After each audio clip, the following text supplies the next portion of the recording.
নারায়ণগঞ্জে বাসার gas line ও ঝালকাঠিতে তেলবাহী cargo বিস্ফোরণে ৩ জনের মৃত্যু ও দগ্ধ ১৩, গুরুতর কয়েকজন ঢাকা মেডিকেলে। এবং জলবায়ু পরিবর্তন মোকাবেলায় উন্নয়নশীল দেশগুলোকে অর্থ ও প্রযুক্তি সহায়তার দাবি, জীবাশ্ম জ্বালানি বন্ধে সমঝোতার আহ্বান।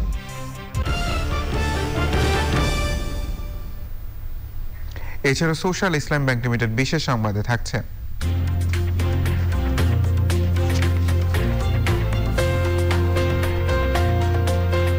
বিলুপ্ত প্রজাতির পেঙ্গুইনের ৩,০০০ কিলোমিটার পথ পাড়ি দেওয়ার খবর।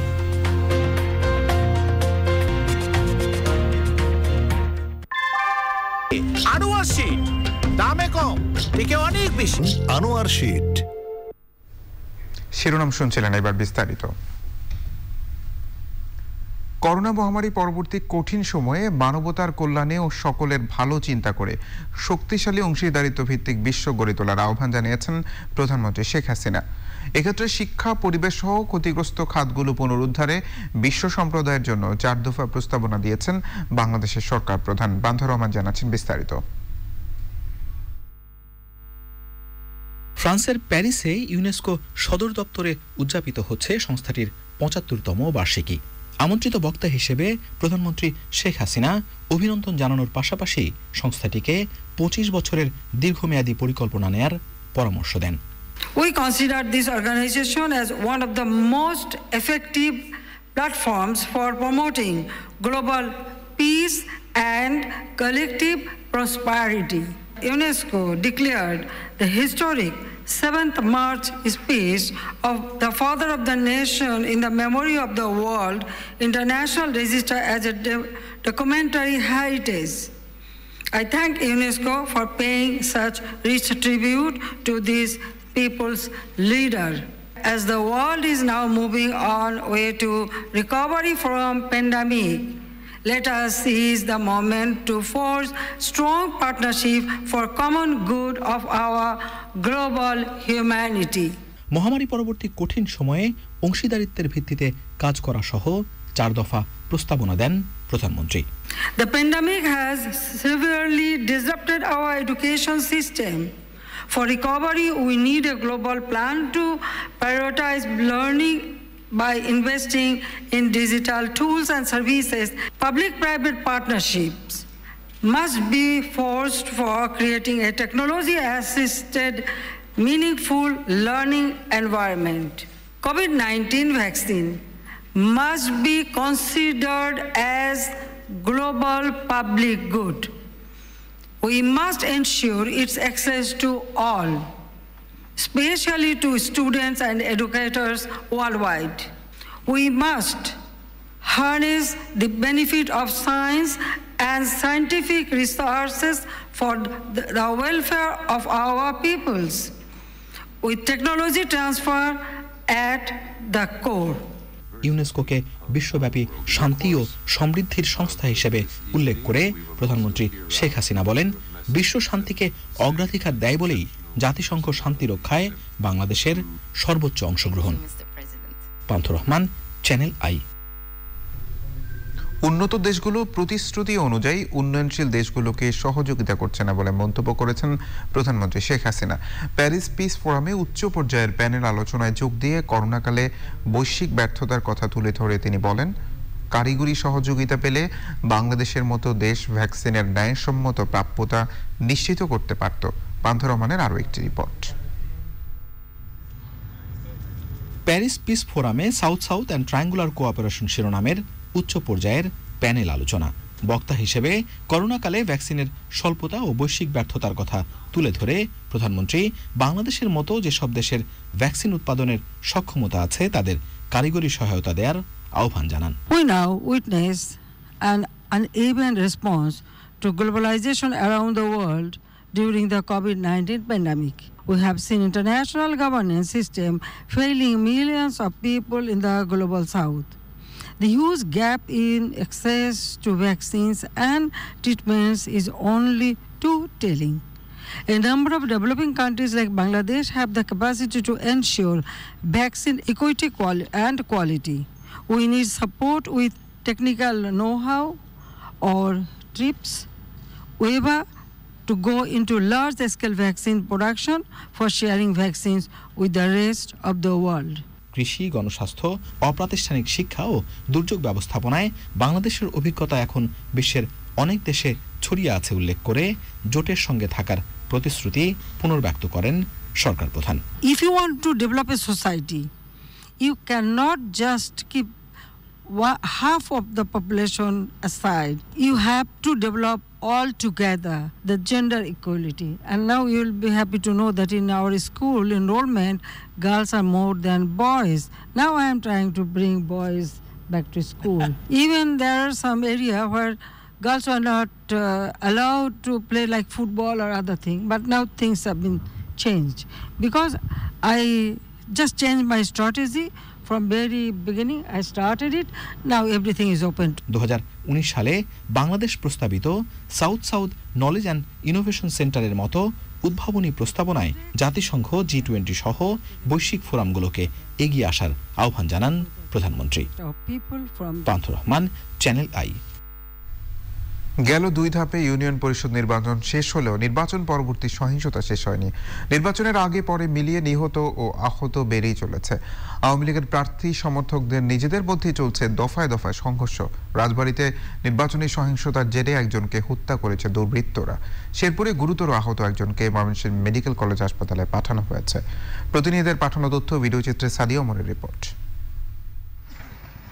রাজবাড়ীর বাণীবহ ইউনিয়ন পরিষদের সাবেক চেয়ারম্যান এবং ইউনিয়ন আওয়ামী লীগের সভাপতি আব্দুল লতিফ মিয়াকে গুলি করে হত্যা করেছে দুর্বৃত্তরা। তিনি এবছর ইউনিয়ন পরিষদের নির্বাচনে চেয়ারম্যান প্রার্থী হিসেবে আওয়ামী লীগের মনোনয়ন প্রত্যাশী ছিলেন।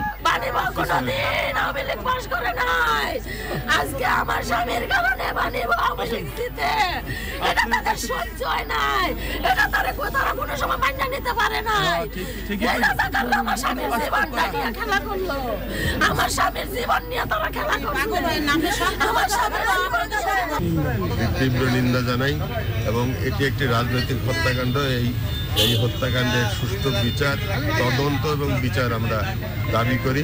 নির্বাচন ও ব্যবসার দ্বন্দ্বে ওই হত্যাকাণ্ড ঘটতে পারে বলে প্রাথমিকভাবে ধারণা করছে পুলিশ। আমরা চিরুনি অভিযান অব্যাহত রেখেছি। ইনশাআল্লাহ আমরা আইডেন্টিফাই করব, বিভিন্ন অ্যাঙ্গেল থেকে আইডেন্টিফাই করে এটা নিশ্চিত করার চেষ্টা করব ইনশাআল্লাহ। শেরপুরের কামারেরচর ইউনিয়নের 6 নম্বর চরে 2 মেম্বার প্রার্থীর সমর্থকদের মধ্যে নির্বাচন পরবর্তী সহিংসতায় 11 জন আহত হয়েছে। আহতদের মধ্যে কয়েকজনকে জামালপুর জেনারেল হাসপাতালে ভর্তি করা হয়েছে। লালমনিরহাটের আদিতমারি উপজেলার মহিষখোঁচা ইউনিয়নের গোবরধান গ্রামে এক বিজয়ী সদস্য প্রার্থীর 4 সমর্থককে কুপিয়ে জখমের অভিযোগ পাওয়া গেছে। Sadia Omar, channel I. নারায়ণগঞ্জের ফতুল্লায় 5তলা ভবনের নিচতলার ফ্ল্যাটে জমে থাকা গ্যাস বিস্ফোরণে 2 জনের মৃত্যু হয়েছে। দগ্ধ হয়েছেন কমপক্ষে 6 জন। দগ্ধদের স্থানীয় হাসপাতাল ও ঢাকা মেডিকেল কলেজ হাসপাতালের বান ইউনিটে পাঠানো হয়েছে। ঝালকাঠির সুগন্ধা নদীতে তেলবাহী কার্গোতে বিস্ফোরণে 1 জনের মৃত্যু হয়েছে। দগ্ধ হয়েছেন 7 শ্রমিক। প্রতিনিধিদের পাঠানো তথ্য ভিডিওচিত্রে রাজীব আহমেদের রিপোর্ট। ফতুল্লার লালখা এলাকার হঠাৎ 5তলা ভবনের নিচতলায় ফ্ল্যাটের বিকট শব্দে বিস্ফোরণ হয়। এতে পাশের আরো 2টি বাড়ি ও দোকান ক্ষতিগ্রস্ত হয়। ঘটনাস্থলেই দেয়াল চাপায় মারা যান এক নারী।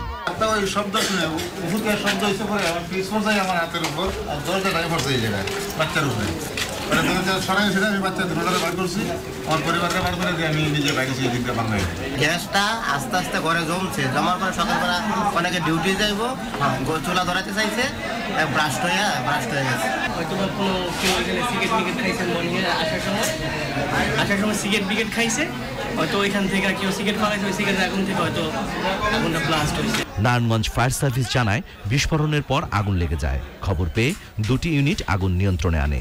তাদের ধারণা সকালে রান্না করার জন্য চুলা জ্বালালে আগে থেকেই রুমে জমে থাকা গ্যাস থেকে বিস্ফোরণ ঘটে। সাইন এবং সিমটম দেখছি ভবনের, এখানে আমাদের ধারণা এই 5তলা ভবনের নিচতলায় গ্যাস জমাটবদ্ধ গ্যাস এখানে জমাটবদ্ধ গ্যাস ছিল এবং কোনো ধরনের স্পার্ক বা চুলাতে রান্না চুলাতে আগুন ধরানোর প্রেক্ষাপটে এখানে বিস্ফোরণ ঘটেছে।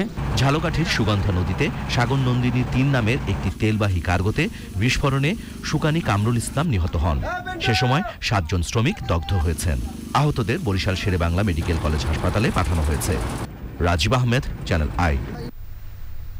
জলবায়ু পরিবর্তন মোকাবেলায় প্রস্তুতি, নতুন পরিস্থিতিতে খাপ খাইয়ে নেওয়া ও ক্ষতিপূরণে উন্নয়নশীল দেশগুলোকে অর্থ ও প্রযুক্তি সহায়তার দাবি জানিয়েছে সিবিএফ সভাপতি বাংলাদেশ। কার্বন নিঃসরণ কমাতে গ্লাসগো জলবায়ু সম্মেলনে জীবাশ্ম জ্বালানি বন্ধে সমঝোতায় আসার আহ্বান জানিয়েছে জাতিসংঘ সহ বিভিন্ন পরিবেশবাদী সংগঠন। যুক্তরাজ্য থেকে সৌমিক আহমেদের রিপোর্ট। গ্লাসগো COP26-এর শেষ সময়ে বড় ঘোষণা দিতে ধনী দেশগুলোর উপর চাপ বাড়ছে। বৈশ্বিক তাপমাত্রা 1.5 ডিগ্রি সেলসিয়াসের মধ্যে ধরে রাখতে চলমান আলোচনা নিয়ে হতাশা প্রকাশ করেছে জাতিসংঘ। সম্মেলনের অগ্রগতি নিয়ে হতাশ পরিবেশবাদীরাও। Global north has to take the responsibility to fix this mess. এর জন্য সাফার করতেছে কারা? Country like Bangladesh. কিন্তু গ্লোবাল নর্থ ওরা কমিট করে প্যারিস এগ্রিমেন্ট ওরা বলেছিল $100 billion ইয়ার ওরা দেবে। We didn't see anything close to that. So this is all green washing and politicians statements.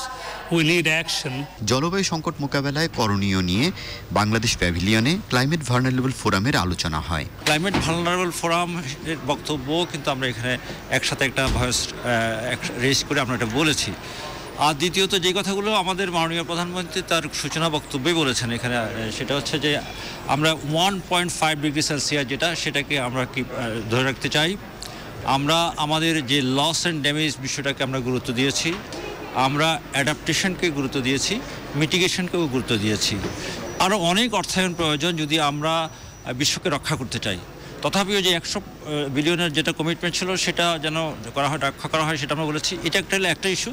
Second issue হচ্ছে এই 100 বিলিয়ন আমরা যাতে সহজেই পেতে পারি। সম্মেলনের শুরু থেকেই চীনের ভূমিকা নিয়ে সমালোচনা হলেও শেষমেশ কার্বন নির্গমন কমাতে যুক্তরাষ্ট্রের সঙ্গে সমঝোতা হয়েছে।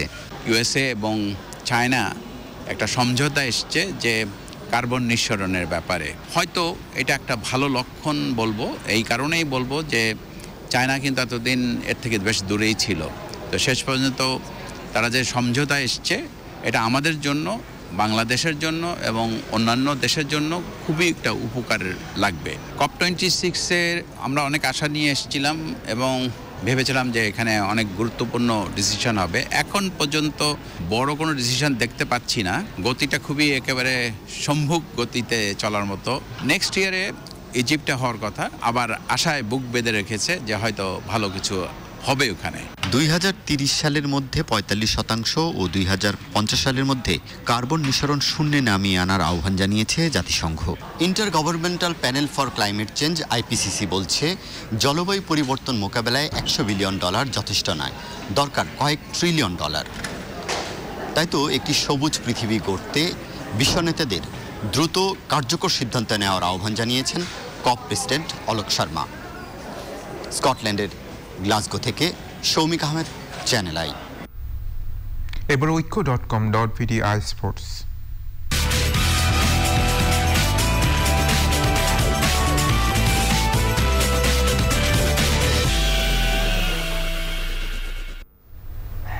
টি-20 বিশ্বকাপ সহ খেলাধুলার অন্যান্য আপডেট নিয়ে ঐক্য.com.bd iSports-এ আছেন আদিল আহমেদ খান।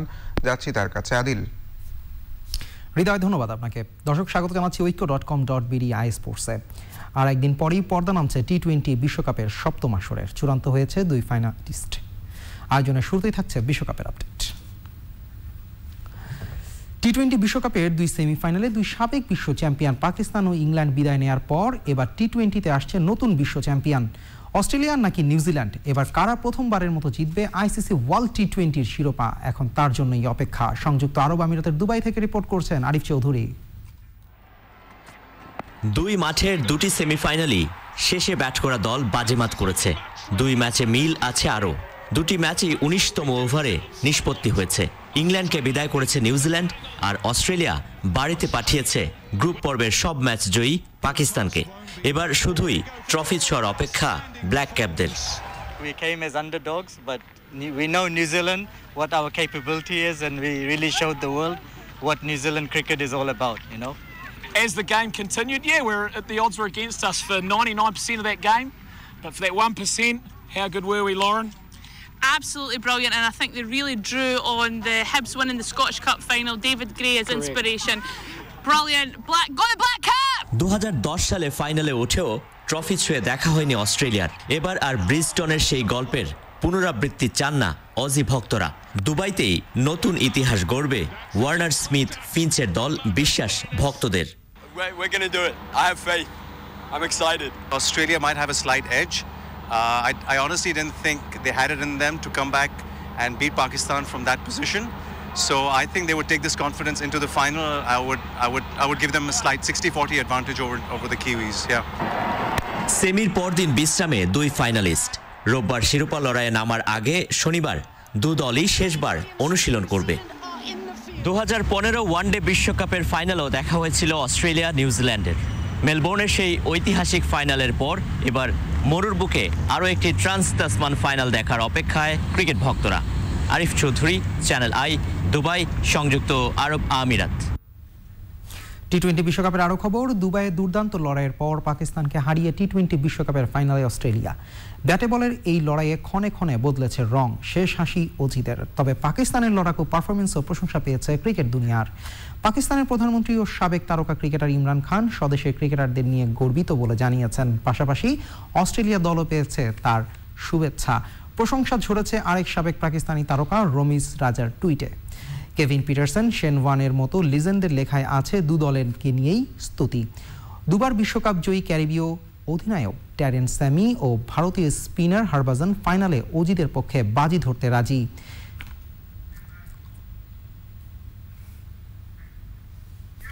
এবার ফুটবলের খবর। 2022-এর বিশ্বকাপ ফুটবল বাছাই পর্বে পৌঁছে গেছে ক্লাইম্যাক্স রাউন্ডে। ইউরো অঞ্চলে এইচ গ্রুপে রোববার হোম ম্যাচে রাশিয়াকে হারালেই সরাসরি কাতারের টিকিট পেয়ে যাবে গত আসরের runners up Croatia. Semifinalist England ও ইউরো চ্যাম্পিয়ন ইতালিও কাটাচ্ছে টেনশনের ক্ষণ। রাত 1:45 ইউরো অঞ্চলের বাছাই পর্বে সি গ্রুপে ইতালির হোম ম্যাচ সুইজারল্যান্ডের বিরুদ্ধে। এই ম্যাচের জয়ী দল সরাসরি পেয়ে যাবে কাতারের টিকিট। হেরে যাওয়া দল খেলবে প্লে অফ। 2018-র সেমিফাইনালিস্ট ইংল্যান্ড মুখোমুখি হচ্ছে আলবেনিয়ার। আই গ্রুপের শীর্ষে থাকা ইংল্যান্ড, আলবেনিয়া ও সোমবার সান মারিনো এই দুই ম্যাচে কমপক্ষে 4 পয়েন্ট পেলেই পৌঁছে যাবে বিশ্বকাপের মূল আসরে। লাতিন আমেরিকা অঞ্চলের শনিবার ভোর 5টায় অ্যাওয়ে ম্যাচে উরুগুয়ের প্রতিপক্ষ মেসির আর্জেন্টিনা। 17 নভেম্বর ব্রাজিলের সঙ্গে গুরুত্বপূর্ণ ম্যাচের আগে লা আলবিসেলেস্তেদের এটি শেষ ম্যাচ। 11 ম্যাচে 25 পয়েন্ট নিয়ে টেবিলের দ্বিতীয় স্থানে থাকা আর্জেন্টিনা বাছাই পর্বের আগের দুটি ম্যাচই জিতেছে। কলম্বিয়াকে হারিয়ে সাউথ আমেরিকা অঞ্চল থেকে সবার আগে কাতার বিশ্বকাপ নিশ্চিত করেছে ব্রাজিল। সাও পাউলোয় 1-0 গোলে জিতেছে 5 বারের বিশ্ব চ্যাম্পিয়নরা। একমাত্র গোলটি করেছেন লুকাস পাকুয়েতা। রিপোর্ট করছেন সাদি মাহমুদ। 2022 বিশ্বকাপের ল্যাটিন আমেরিকা অঞ্চলের বাছাই পর্বে টানা 9 জয়ের পর গত মাসে কলম্বিয়ার মাঠে পয়েন্ট হারিয়েছিল ব্রাজিল। এবার তাদের বিপক্ষে জিতেই সাউথ আমেরিকা অঞ্চল থেকে প্রথম দল হিসেবে কাতার বিশ্বকাপের টিকিট নিশ্চিত করল সেলেকাওরা। ম্যাচের শুরু থেকেই আক্রমণাত্মক ছিল ব্রাজিল। প্রথমার্ধের দুর্বল ফিনিশিংয়ে শুধু গোলটাই পাওয়া হয়নি, হাতছাড়া হয়েছে বেশ কয়েকটি সহজ গোলের সুযোগ। পাল্টা আক্রমণে ভীতি ছড়িয়েছে কলম্বিয়াও। ম্যাচের 72তম মিনিটে কাঙ্ক্ষিত গোলের দেখা পায় ব্রাজিল। নেইমারের পাসে দুর্দান্ত শটে গোল তুলে নেন লুকাস পাকুয়েতা।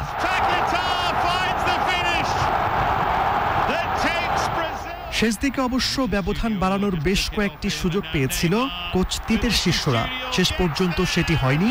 1-0 গোলের জয় নিয়েই মাঠ ছাড়তে হয়েছে সেলেকাওদের। বাছাইয়ে 12 ম্যাচ খেলে শীর্ষে থাকা ব্রাজিলের এটি একাদশ জয়, ড্র একটিতে। সব মিলিয়ে তাদের অর্জন 34 পয়েন্ট। 10 দলের সাউথ আমেরিকা অঞ্চলের বাছাই পর্বের পয়েন্ট তালিকায় পরের স্থানেই রয়েছে আর্জেন্টিনা। 11 ম্যাচে 7 জয় ও 4 ড্রয়ে 25 পয়েন্ট তাদের। 5-এ নেমে যাওয়া কলম্বিয়ার পয়েন্ট 13 ম্যাচে 16। সাদি Mahmud, sports desk, channel I.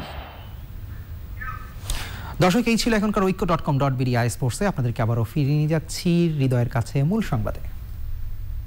Adil, ধন্যবাদ। খেলাধুলার আপডেট নিয়ে আমাদের সঙ্গে যুক্ত হয়েছিলেন আদিল আহমেদ শান। এবার অন্যান্য প্রসঙ্গ। সপ্তমবারের মতো দেওয়া হলো এক্সিম ব্যাংক অন্যদিন হুমায়ুন আহমেদ সাহিত্য পুরস্কার। এই আয়োজনে পুরস্কার পেয়েছেন কথাশিল্পী সেলিনা হোসেন। নবীন সাহিত্য শ্রেণীতে পুরস্কার পেয়েছেন ফাতেমা আবেদিন। সুলতানা ইমোর রিপোর্ট।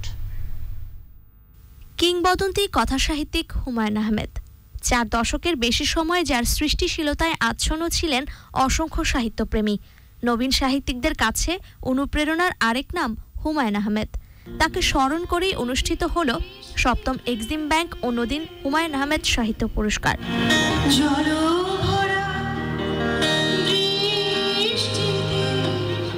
সাহিত্যে সামগ্রিক অবদানের স্বীকৃতি স্বরূপ এই বছর এই পুরস্কার পেলেন কথাশিল্পী সেলিনা হোসেন, আর নবীন সাহিত্য শ্রেণীতে পুরস্কার পেলেন ফাতেমা আবেদিন। সাহিত্যের একটি ধারাকে বেগবান করার জন্য এভাবে নিজেদের কর্মযজ্ঞকে যুক্ত করেছেন। আমি সারা পৃথিবীর মানুষের কাছে পৌঁছাতে চাই বইয়ের মাধ্যমে। অন্যদিন সাহিত্য পুরস্কার চমৎকার কলেবরে বেড়ে উঠুক। সে হাতটা ধরে নিজের বুকে মাঝে চেপে দিয়ে বললো, আহারে হুমায়ুন আহমেদের আপন ভাইয়ের হাত। তো হুমায়ুন আহমেদের ভাইয়ের এই পরিচয়টা আমার সবচেয়ে প্রিয় একটা পরিচয়। হুমায়ুন সাহিত্যকে নতুন প্রজন্মের কাছে ছড়িয়ে দিতে এই উদ্যোগ বলে জানান আয়োজকরা। যাকে তিনি বন্ধু হিসেবে গ্রহণ করেছিলেন, অন্য কোনো কিছু স্বাধীনভাবে সিদ্ধান্ত গ্রহণ করার কোনো সুযোগ ছিল না। এই পুরস্কারটি তাদেরকে ভবিষ্যতে তাদের সাহিত্য সৃষ্টির প্রেরণা যোগাতে অনেক বড় ধরনের ভূমিকা রাখছেন বলে আমরা মনে করছি। এই সাহিত্য সংস্কৃতির প্রসারতা আরও দিনে দিনে উত্তরোত্তর বৃদ্ধি পাবে। 2015 সাল থেকে হুমায়ুন আহমেদ স্মরণে এদেশের নবীন প্রবীণ কথা সাহিত্যিকদের এই পুরস্কার দিয়ে আসছে আয়োজকরা। Sultana Himu, channel I, Dhaka.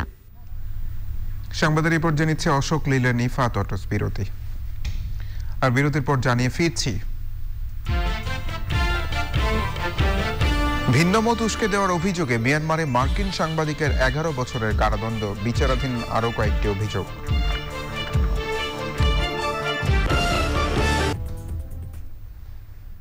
Scottish এমপিদের সাথে বৈঠক করেছেন তথ্য ও সম্প্রচার মন্ত্রী ডক্টর হাসান মাহমুদ। স্কটল্যান্ডে বাংলাদেশি বংশোদ্ভূত সংসদ সদস্য ফয়সাল হোসেন চৌধুরীর আমন্ত্রণে বুধবার এডিনবরায় স্কটিশ পার্লামেন্টে যান মন্ত্রী। ডক্টর হাসান মাহমুদ স্কটিশ এমপিদের সাথে দ্বিপাক্ষিক বৈঠক করে স্কটল্যান্ড ও বাংলাদেশের মধ্যে বন্ধুত্বপূর্ণ সম্পর্ক এগিয়ে নেওয়ার আশা প্রকাশ করেন। পাশাপাশি দুদেশের মধ্যকার সহযোগিতাপূর্ণ সম্পর্ককে কাজে লাগিয়ে জলবায়ু সংকট মোকাবেলায় কার্যকর ভূমিকা রাখার প্রত্যাশা জানান তথ্য ও সম্প্রচার মন্ত্রী। আমাদেরকে এখানে সম্ভাষণ জানিয়েছেন বাংলাদেশি অরিজিন স্কটিশ ফয়সাল চৌধুরী, যিনি স্কটিশ পার্লামেন্টে একজন পার্লামেন্ট সদস্য। আজকে আমরা স্কটিশ পার্লামেন্টের মেম্বার ফয়সাল চৌধুরী এবং সারা বয়াকের সাথে অনেকগুলো আলোচনা হয়েছে কিভাবে দুই পার্লামেন্টের মধ্যে বাংলাদেশ পার্লামেন্ট এবং স্কটিশ পার্লামেন্টের মধ্যে একটি ফ্রেন্ডশিপ গ্রুপ করা যায় সে নিয়ে আলোচনা হয়েছে। বিভিন্ন ইস্যু নিয়ে কিভাবে আমরা কাজ করতে পারি সেগুলো নিয়ে আলোচনা হয়েছে। জিপিএইচ ইস্পাত বাংলাদেশের অগ্রযাত্রা সংবাদ।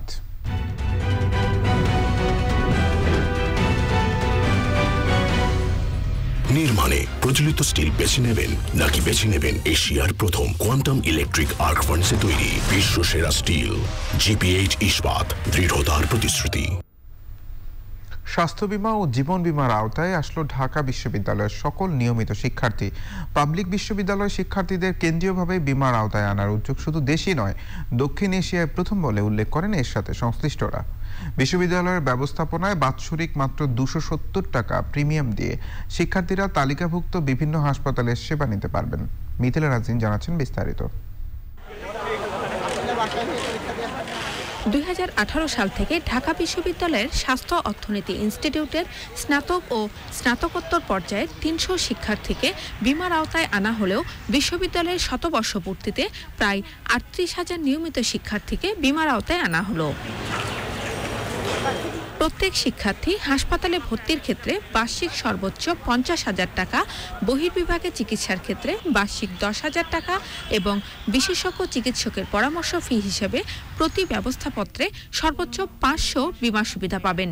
1 লাখ টাকার একটা লাইফ কাভারেজ আছে। যদি এই ছাত্রটা কোনো কারণে মারা যায়, কোনো দুর্ঘটনা বা এখন তো নানা কারণে মারা যাচ্ছে, স্বাভাবিক কারণে যদি সে মারা যায় তাহলে তার পরিবারকে এখানে 1 লাখ টাকা দেওয়া হবে। বিশ্ববিদ্যালয়ের ওয়েবসাইট থেকে সহজেই বীমার সব তথ্য জানতে পারছেন শিক্ষার্থীরা।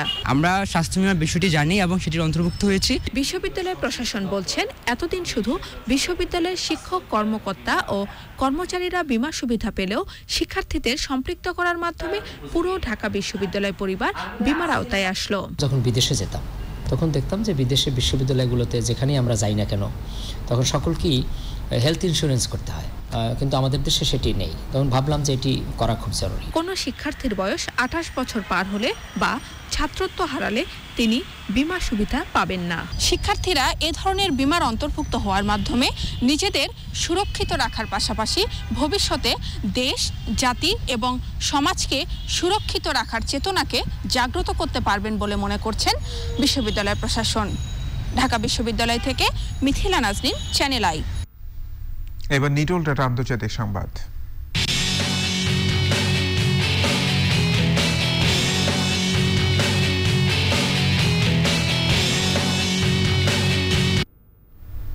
মার্কিন সাংবাদিক ড্যানি ফেনস্টারকে 11 বছরের কারাদণ্ড দিয়েছে মিয়ানমারের সামরিক আদালত।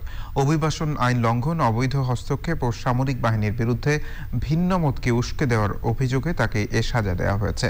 তার বিরুদ্ধে আরও কয়েকটি অভিযোগ এখনও বিচারাধীন। মে মাসে মিয়ানমার ছাড়ার সময় গ্রেফতার হন ড্যানি ফেনস্টার। তার আইনজীবী থেন জো অং জানান, ফেনস্টারের বিরুদ্ধে সন্ত্রাস বিরোধী আইন ও মিয়ানমার প্যানেল কোডে নতুন দুটি অভিযোগ আনা হয়েছে।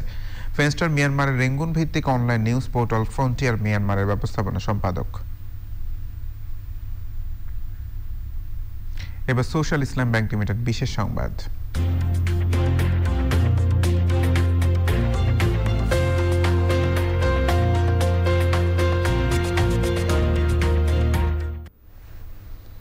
এবার অ্যান্টার্কটিকা থেকে 3000 কিলোমিটার পথ পাড়ি দিয়ে বিলুপ্ত প্রজাতির অ্যাডেলি পেঙ্গুইনের খবর মিলেছে নিউজিল্যান্ডের ক্রাইস্টচার্চের উপকূলের স্থানীয়রা সৈকতে পেঙ্গুইনের দেখা পান। উদ্ধার হওয়ার সময় পেঙ্গুইনটিকে খুবই ক্লান্ত দেখাচ্ছিল বলে জানান তারা। পানি শূন্যতায় ভুগছিল পেঙ্গুইনটি। এ নিয়ে দেশটিতে তৃতীয়বারের মতো দেখা মিলল এই প্রজাতির পেঙ্গুইন। এর আগে উপকূলে 1993-1962 সালে অ্যাডেলি প্রজাতির পেঙ্গুইনকে খুঁজে পাওয়া যায়। এবার অর্থনীতি সংবাদ।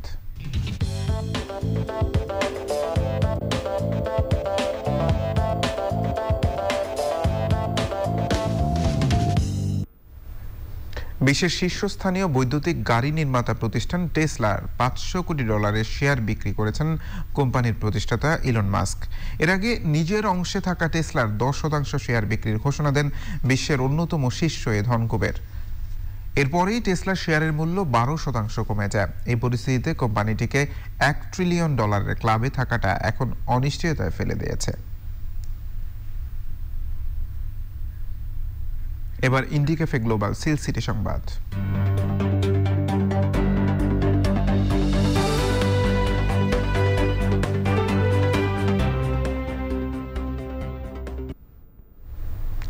আমি এই বাংলার পানাগায়ে বাঁধিয়াছি ঘর, এই প্রতিবাদে রাজশাহীতে দুদিনের জীবনানন্দ কবিতা মেলা শুরু হয়েছে।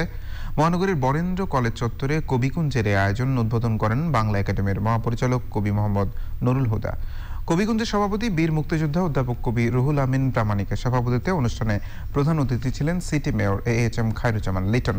সম্মানিত অতিথি ছিলেন রাজশাহী বিশ্ববিদ্যালয়ের উপাচার্য অধ্যাপক গোলাম সাব্বির সাত্তার, বাংলাদেশ সরকারি কর্ম কমিশনের সদস্য কবি আসাদ মান্নান, ভারতীয় দূতাবাসের সহকারী হাইকমিশনার শ্রী সঞ্জীব কুমার ভাত্রী এবং কবি ও গবেষক অধ্যক্ষ ডক্টর তৌসিকুল ইসলাম রাজা।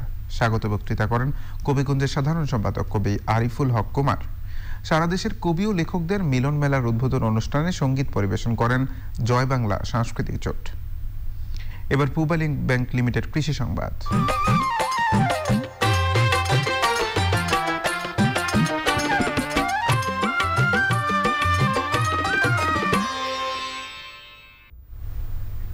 মৌলভীবাজারে আগাম ধান কাটায় আধুনিক যন্ত্র কম্বাইন হারভেস্টার ব্যবহার করেছেন কৃষক।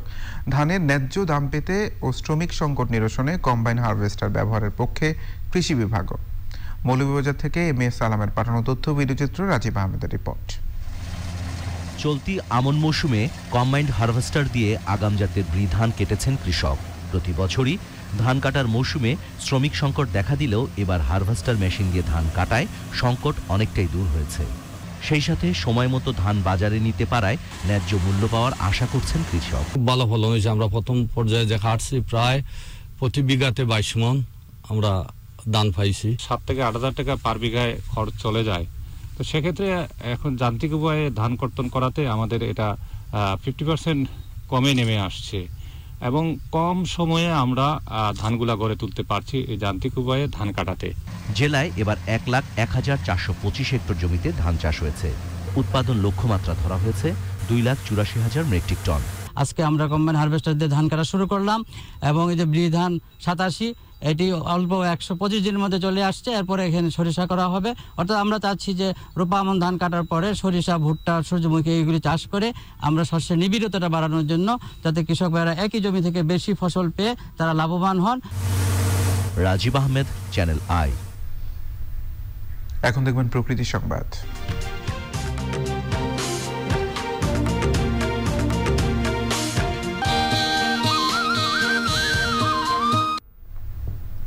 বঙ্গোপসাগরে জেগে ওঠা ভোলার তারুয়া দ্বীপ যেন মিনি কক্সবাজার। প্রাকৃতিক সৌন্দর্যে ঘেরা দ্বীপে পর্যটনের অপার সম্ভাবনা দেখা দিয়েছে। স্থানীয়রা বলছেন, মানসম্মত পর্যটন কেন্দ্র গড়ে তোলার সবই রয়েছে তারুয়া দ্বীপে। ভোলা থেকে হারুনুর রশিদের তথ্য, ভিডিওচিত্রে শমিক আহমেদের রিপোর্ট। ভোলা শহর থেকে 5 ঘন্টার রোমাঞ্চকর নৌভ্রমণ শেষে দেখা যাবে সাগর মোহনার দ্বীপ তারুয়া। বঙ্গোপসাগরের কোলে জেগে ওঠা দ্বীপটি মন কেড়েছে ভ্রমণ প্রেমীদের। এর সৌন্দর্য উপভোগে প্রতিদিন ছুটে আসছেন প্রকৃতিপ্রেমীরা। ভোলার মধ্যে এমন একটা এত সুন্দর একটা জায়গা আছে, এটা আগে আমার জানা ছিল না। তারুয়া বীচটা অনেক নিরিবিলি, যারা প্রকৃতিপ্রেমী তারা এখানে আসতে পারবে। মিনি কক্সবাজার বলা চলে এক কথায়। দেখতে ভীষণ সুন্দর, ফার্স্ট টাইম এসেছি, আমার ভীষণ ভালো লেগেছে। ম্যানগ্রোভ বন আর সাগর মিতালি পেতেছে এখানে। অপরূপ মনোমুগ্ধকর 5 কিলোমিটারের বালুকা বেলায় ছুটে বেড়ায় লাল কাঁকড়ার ঝাঁক। এখানে যদি সরকারের কোনো পৃষ্ঠপোষকতা থাকে, আমি মনে করি যে বাংলাদেশের মধ্যে এই তারুয়া সমুদ্র সৈকতটি অন্যতম একটি বিনোদনের স্পট হবে। প্রতিদিন এখানে শত শত লোক আসে, কিন্তু এখানে দুর্ভাগ্য হলো যে এখানে কোনো থাকার মতো ব্যবস্থা নেই, খাওয়ার ব্যবস্থা নেই। তবে পর্যটকদের জন্য যোগাযোগ ও আবাসনের মতো পর্যাপ্ত সুযোগ সুবিধা গড়ে ওঠেনি। বাচ্চারা যেহেতু যাবে ওখানে ফ্যামিলি নিয়ে, বাচ্চাদের খেলাধুলার সামগ্রী এবং অন্যান্য বিনোদনের যা কিছু প্রয়োজন, আমি চেষ্টা করব এটা করার জন্য। দ্বীপের পর্যটন ব্যবস্থাকে আরও বেশি আকর্ষণীয় করার দাবি জানিয়েছেন পর্যটক ও সংশ্লিষ্ট ব্যবসায়ীরা। Shoumik Ahmed, channel I. এবার এক্সিম ব্যাংক বাণিজ্য সংবাদ।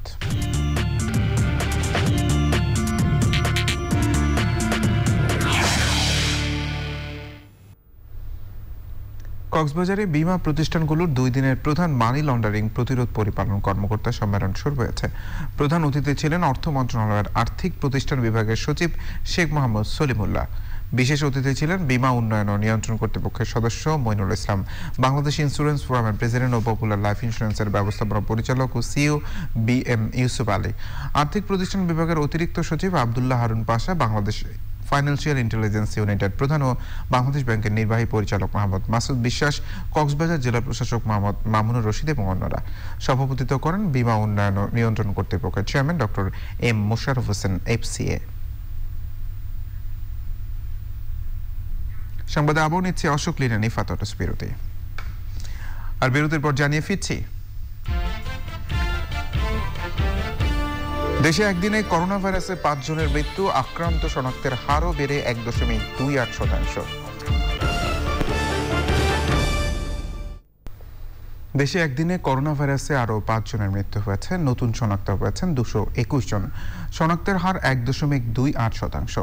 স্বাস্থ্য অধিদপ্তরের তথ্য অনুযায়ী শুক্রবার সকাল পর্যন্ত দেশে কোভিড রোগী শনাক্ত হয়েছেন 15,72,127 জন, যাদের 27,912 জন প্রাণ হারিয়েছেন মহামারীতে। গত 24 ঘন্টায় সুস্থ হয়েছেন 219 জন। এ নিয়ে মোট সেরে উঠেছেন 15,36,111 জন।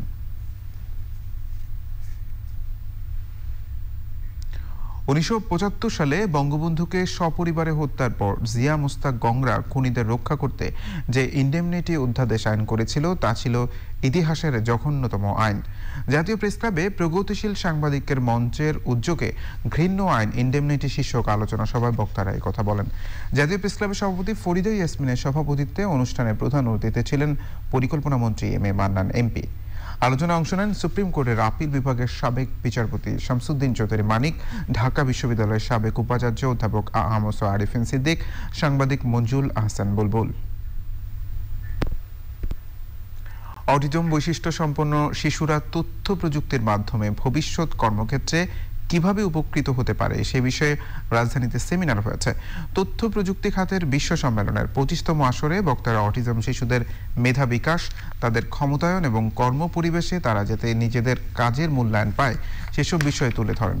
রাজধানীর বঙ্গবন্ধু আন্তর্জাতিক সম্মেলন কেন্দ্রে অনুষ্ঠানে মূল প্রবন্ধ উপস্থাপন করেন doctor Bruno Lanvin. Bangladesh specialized হসপিটালে minimalistic approach of transcatheter interventions in congenital and structural heart disease শিরোনামে দিনব্যাপী বৈজ্ঞানিক কর্মশালা অনুষ্ঠিত হয়েছে। অবসরপ্রাপ্ত ব্রিগেডিয়ার জেনারেল নুরুন নাহার ফাতেমা কর্মশালায় মূল প্রবন্ধ উপস্থাপন করেন। এ সময় উপস্থিত ছিলেন অধ্যাপক ডক্টর মোহাম্মদ শামসুল আরফিন, অধ্যাপক ডক্টর আব্দুল্লাহ শাফি মজুমদার, অধ্যাপক ডক্টর আব্দুল ওয়াদুদ চৌধুরী।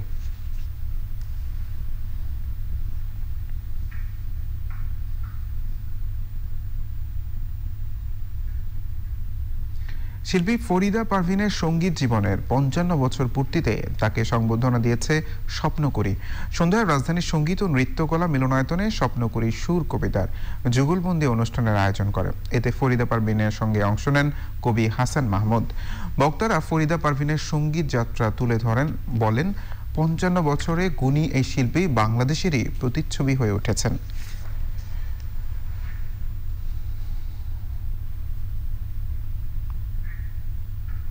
সংবাদে আবার নিচ্ছে অশোক লিলেন ইফাত বিরতি। আর বিরতির পর জানিয়ে ফিরছি। 4 নেশনস কাপে শনিবার মালদ্বীপের বিপক্ষে মাঠে নামছে বাংলাদেশ। গেম প্ল্যান কাজে লাগাতে পারলে জয় সম্ভব, অধিনায়কের প্রত্যাশা।